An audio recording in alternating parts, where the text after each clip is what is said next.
적극적으로 시간을 좀 활용하셔서 질문을 해결하시기 바랍니다. 뭐 교과서 문제랄지 프린트 문제랄지 제 교재 문제랄지 해결해 주시기 바라고, 지금 시험 범위가 교과서가 지금 다 풀려 있는 거죠? 우리 공식적으로는 그러지 않았나요? 교과서는 다 풀어보라고? 그랬던 것으로 기억이 나는데 정리를 좀 잘 해주시고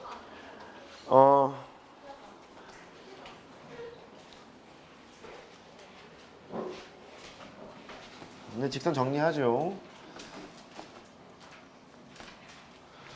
그 직선의 방정식에서요 다루는 주제가 이제 몇 개 있어요. 몇 개 있는데 뭐 증명이 좀 필요한 부분도 좀 있고, 그 다음에 몇 가지 좀 꼼꼼함이 좀 필요한 그런 것들이 좀 있습니다.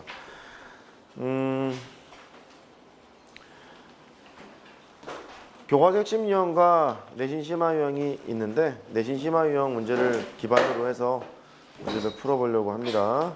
일단 76페이지 펴주시죠.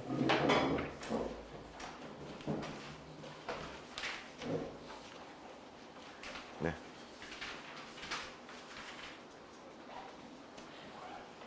잘 하셨나 모르겠습니다.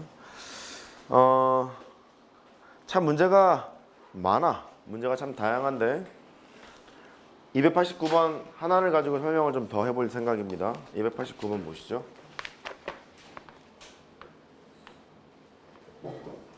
뭐 꼭 나오는 주제예요. 289번에 숨겨져 있는 내용은 두 가지 정도가 있는데, 하나는 두 직선의 교점을 지나는 직선이 무수히 많을 거야 라고 설명했던 기억이 있어요. 음함수꼴로 표현을 해서, 음함수꼴로 표현하는 이유는 모든 직선을 다 표현할 수 있다 그렇게 얘기했었죠. 그래서 두 직선의 교점을 지나는 무수히 많은 직선은 네모 더하기 K를 아무 데나 붙이기를 썼습니다. 이렇게 나타나기로 했던 기억이 나요.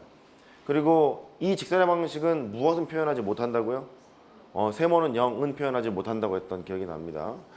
그런데 이거의 성질을 해결을 할 때 항등식으로 설명을 했단 말이죠. 임의의 실수 K에 관계없이 네모는 0이면서 동시에 세모는 0을 만족하고 있는 직선이다 보니까 항등식 성질을 당연히 이용하겠죠. 그러다 보니 289번 같은 문제가 등장하게 돼요. 이렇게 2x 더하기 y 플러스 6은 0이 있고요. 그 다음에 mx 빼기 y 빼기 3m 플러스 2는 0이 있고요. 얘가 3, 4분면에서 만나도록 하는 실수 n값의 범위가 어쩌고 저쩌고 이런 식으로 되어 있어요. 이런 유형들을 보면은 항상 그래. 기울기도 변수고 y절편이 변수였을 때는 그 특정한 변수가 껴있다는 얘기잖아요. 그 특정한 변수에 관계없이 항상 지나는 점을 찾는 것이 기본이고, 항등식의 성질을 이용하신다면 m으로 묶었죠.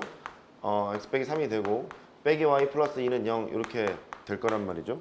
m에 관계없이 항상 지나는 점이 x는 3을 만족해야 하고 y는 2를 만족해야 되는 거니까 3,2를 항상 지나고 있습니다.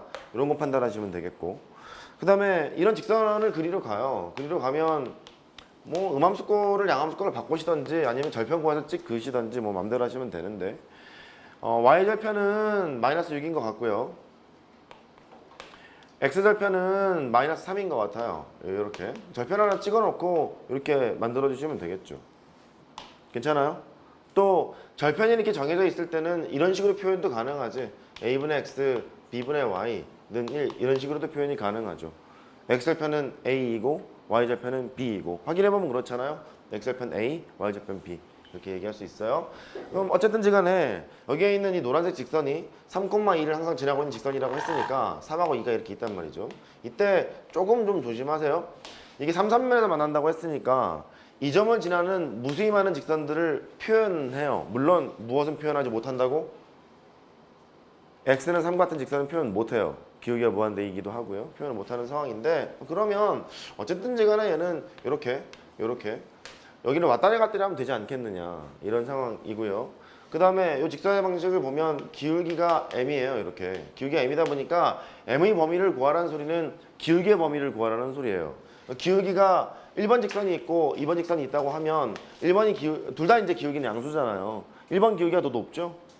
그렇죠? 높게 되는 거니까 항상 기울기 따지는 건 그래. 오른쪽을 바라봤을 때 이렇게 올라가잖아요. 그럼 증가, 기울기가 커지는 거예요. 기울기가 크다예요. 오른쪽을 바라봤을 때 내려가면 기울기가 작다예요. 음수일 때도 마찬가지거든요. 이렇게 혹시나 해서요. 여기가 1번 직선이 있어요.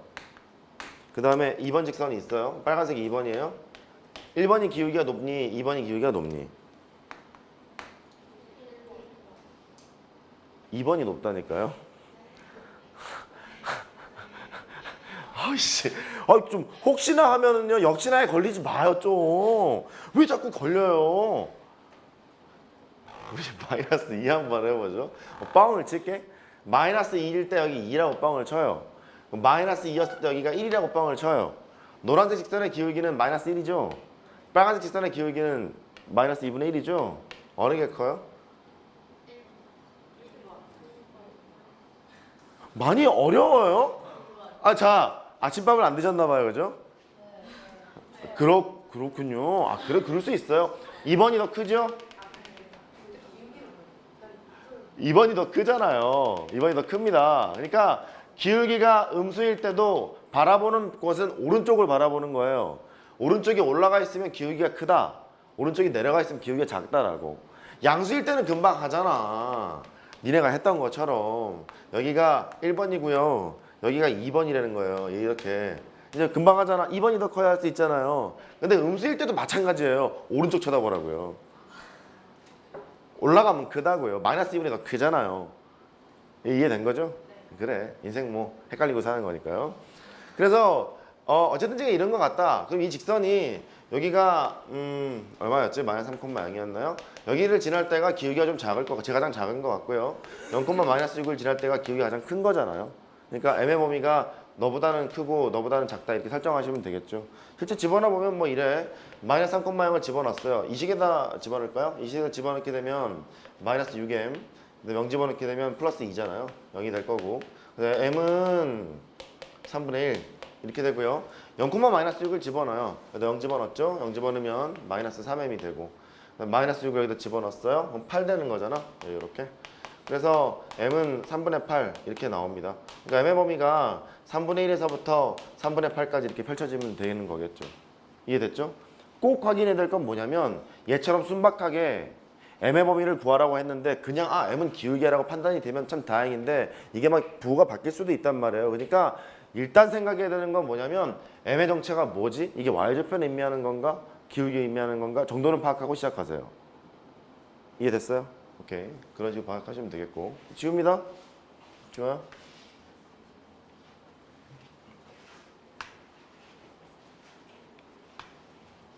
직선은 잘해야 된다. 미분이라는 걸 할 때도 직선이 많이 필요하기 때문에. 그 다음에 최단거리 뭐 이런 것들 얘기할 수 있어요. 거리의 최소값. 292번을 살짝 째려볼까요?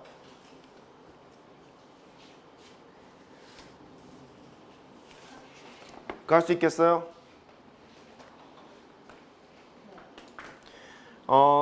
눈으로 봅니다. PA랑 PB랑 PC랑 PD 합의 최소값을 물었거든요. B점의 좌표를 구하라는 거예요. 그러면 PD랑 PB를 더한 것, 걔는 BD가 가장 짧죠. 그 다음에 PC랑 PA를 더한 것, 걔는 AC가 가장 짧죠. 최단거리는 이런 식으로 판단하면 되겠고, 어떤 거는 뭐 평행이동 같은 걸 해서 해야 되는 경우도 있어요. 이런 거 집중. 여기가 A점이 뭐 1,3이라고 빵을 치고요. B점이 5,1이라고 뭐 이렇게 빵을 쳐보죠. X축 위에 P가 막 돌아다니고 있대요.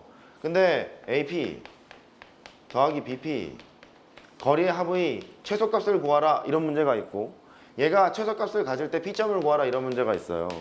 그럼 거리합의 최소값을 구하라는 소리는요, 얘가 너랑 이거 합하라는 거잖아. 이럴 때 뭐 이용하면 되는 거지? 평행이동하면 되는 거죠. 얘를 평행이동을 해요. B'이 되는 거니까 5, 마이너스 1이 돼. 그럼 이렇게 할 거잖아. 너랑 거리의 합은 너랑 거리의 합과 일치합니다. 이렇게 되는 거잖아. 두 개가 같을 거니까 이렇게. 그래서 결국 요거 거리합이 가장 짧으면 되겠구나. 그러면 짧으려면 최단 거리 두 개를 연결하게 되고 그때 P점이 있으면 됩니다 라고 판단하면 되죠. 그때 P점을 구하라고 하면 두 점을 연결한 직선의 방식을 구해서 X절편 구하면 되지 않을까요? 이해된 거죠? 단순한 건 이렇게 되고요. 두 개 이상이 섞여 있을 수도 있어요. 두 개 이상이 섞여 있어도 평행 이동을 좀 적당히 해서 문제를 푸시면 됩니다. 여기까지 됐죠? 뭐 이런 문제 있으면 당구장이 있는데 무슨 뭐 공을 쳤는데 공이 뿅뿅뿅뿅 갑니다. 뭐 이런 거 있습니다. 평행 이동 적당히 해서 연결하시면 돼요. 오케이? 그래요. 그렇게 하시면 되겠고요. 그 다음에 293번 같은 경우는 알아먹을 수 있을 것 같아요. 293번은 뭐 디귿만 잠깐 보죠. 직선 L은 두 개의 교점을 지나는 모든 직선을 나타낸다. 참 거짓? 거짓일 수 있는 거죠. 이유는 걔를 일단 K로 이제 묶었을 거예요. K로 묶으면 X 더하기 2Y 마이너스 6 이거 하나 나올 겁니다. 빼기 X 플러스 Y는 0 이렇게 된단 말이죠. 그러면 이 직선은 두 개의 교점을 지나는 무수히 많은 직선을 나타내는데 무엇은 표현 못하냐면 이 동그라미 이 새끼는 표현 못해요. 그죠? 기억나는 겁니다. 오케이. 얘는 표현 못하기 때문에 모든 직선을 나타내지 못한다. 그랬고 얘랑 연결지어서 생각해야 될 것은 이런 거 있죠. 니네가 y는 mx 플러스 n으로 놓고 푸는 순간 이 직선도 무엇은 표현 못해요? x는 거시기 표현 못합니다. 그죠? 기울기가 이거 무한대로 되는 거 표현 못하죠? 이해됐죠? 그 다음에 ax 더하기 by 플러스 c는 0이라고 썼어요. 이거 음함수 꼴이잖아요. 음함수 꼴은 모든 직선을 다 표현할 수 있게 되는 거죠. 그래서 얘를 배운다 했던 것 같습니다. 논술형. 맞아요. 논술형 나올 수 있어요? 왜 표현 못하냐면요. 이렇게 네모는 0이 있고요. 세모는 0 이렇게 있어요.